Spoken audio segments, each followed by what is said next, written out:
Pag-exfoliate po ay hindi po pang araw-araw na gawain. Makakatulong siya para malighten yung skin and of course to avoid chicken skin that can lead into darkness of the kilikili. Hey everyone, welcome back to my channel. But if it's your first time to come here on this channel, I encourage you to click the subscribe button down below. And of course, huwag mo na rin kalimutan na i-click yung tiny bell button for you to be notified every time that I upload a video here on this channel. So today guys, gagawa na naman po tayo ng product review and today, ito po ang ating i-review. This is the Belfor Moisturizing Milk and Salt Scrub. So, if you want to know my thoughts about this product, please keep on watching. So, kung matagal na kayo dito sa aking channel guys, alam nyo na love ko ang mga anything na pang bath essentials. Madami na akong haul na ginawa for bath essentials, mga ni-review na pang bath, ganyan. And gustong-gusto ko talaga yung mga scrub. And this one guys, hindi na naman siya naiiba. Ito po ay salt scrub. Ayan. Ganito siya. Ang bango. Itong isang container na to guys is 350 grams and ang price nito kung hindi ako nagkakamali parang 70 to 80 plus lang siya. Basta wala siyang 100. Sobrang murang-mura and the fact na ganito yung packaging niya, hindi yung plastic lang na nasiseal or yung parang ziplock lang, ganon. Parang okay naman na siya sa akin yung price niya. And dito sa ilalim niya guys, meron dito yung manufacturing date and yung expiration date niya. So ito, 2018 siya ginawa tapos 2021 ang expiration date niya. 1920. So 3 years guys yung lifespan niya. So magtatagal pala siya sa ating sa ating lagayan. Pero mukhang hindi na siya aabutin ng 3 years. Kasi mauubos na to. Itong Belfor Moisturizing Milk and Salt Scrub guys ay meron siyang tomato extract. Actually, dalawa to.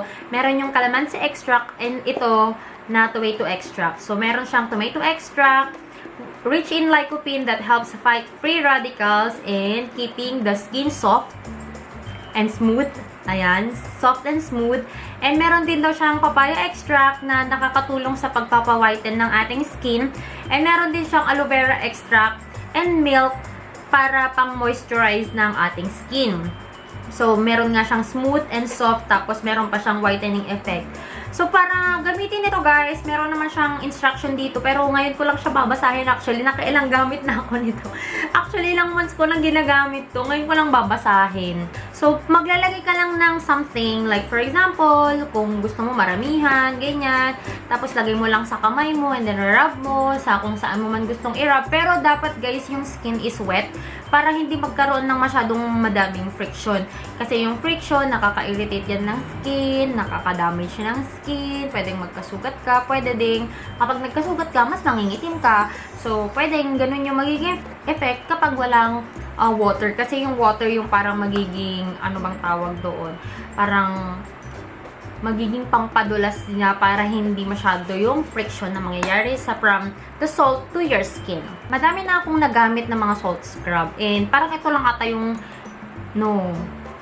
parang ito lang ba yung i-review ko? Parang may na-review na yata ko dati. Pero ito guys, pino naman siya. Pero may mas pino pa akong na-experience dito. May mas pino pa akong nagamit. And may mas malalaki naman, mas coarse pa ako na nagamit dito. So, siya nasa average, lang siya. Hindi siya yung tipong parang iodized salt. Hindi siya ganun.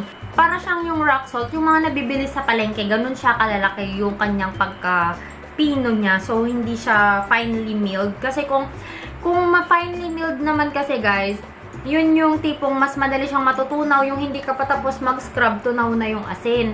So, ito naman guys, habang nag-scrub ka, mafe-feel mo na meron pa talaga. But for this size of the salt, guys, I recommend na hindi nyo siya gagamitin sa face. Actually, ginamit ko naman na to sa face, pero sobrang, lang, hindi ko siya pinagtatagal. Tsaka hindi ko talaga nilalagyan ng pores. Parang yung tipong light-handed lang ako. Pag no choice lang ako, yung wala akong ibang pang-exfoliate. Kasi nga gusto ko din naman yung parang smooth yung skin. Pag no choice na talaga yun, ginagamit ko siya. Pero ito guys, kadalasan ginagamit ko sa kilikili, sa batok. Actually, whole body ko siya ginagamit Pero more on kilikili, batok, dito sa siko, puwet, singit, tuhod, ayan. Tapos, iaano ko na siya sa buong katawan.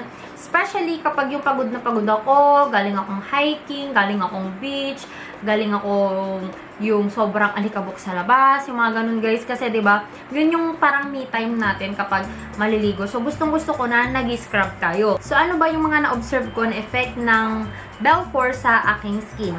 First one here is very soft yung skin. So, nakuha niya yung kanyang claim na soft and smooth. Nakuha niya yun, guys. But for the whitening, hindi ko masyadong sure eh. Siguro dahil kaya siya nakakaputi dahil nga na-exfoliate niya. Like, for example, in my kilikili. Kasi na-maintain na ganun lang yung kulay niya. Hindi siguro dahil hindi nangingitim, siguro dahil dahil natatanggal yung mga gunk from the deodorant, ganyan, hindi nagbe-build up. So, yun siguro yung whitening niya. Pero yung whitening na sobrang makikita mong nag-whiten ka, wala siyang ganong effect, guys. So, it will be for a long-term use kung gusto mo talaga na ito yung makakatulong sa whitening. But it really helps. Kagandahan pa nito, guys, meron siyang milk. And ang milk kasi, guys, nakakapagpalambot yan ng skin. And actually nga, sa pagluluto, ginagamit siyang pampalambot ng karne. So, sa skin talaga mapapalambot niya. Nare-revitalize niya yung natin, yung skin natin. Pero yun nga lang, dahil ayoko nga, hindi ko siya nire-recommend na for your face. Pero kung gusto nyo, light hand lang talaga, yun. Makakatulong siya para, ma-lighten yung mga dark spots natin, ganyan.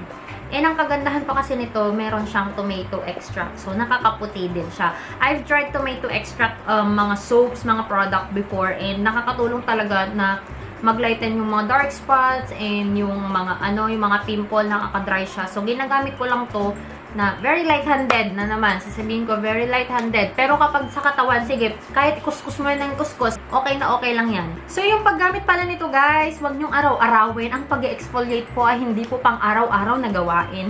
So ako, guys, nag-exfoliate lang ako mga 2 times a week. Pinaka na yung 3 times kapag yung sobrang sipag ako 3 times a week, pero hindi pwedeng magkasunod na araw. Dapat talaga at least may 1 day off or 2 days man lang, ganun. Bigyan mo rin ng time yung skin mo para mag-regenerate, para naman may maging old skin ulit na kailangan mong i-exfoliate, ganyan. And nare-recommend ko din to, guys, sa mga nagsishave.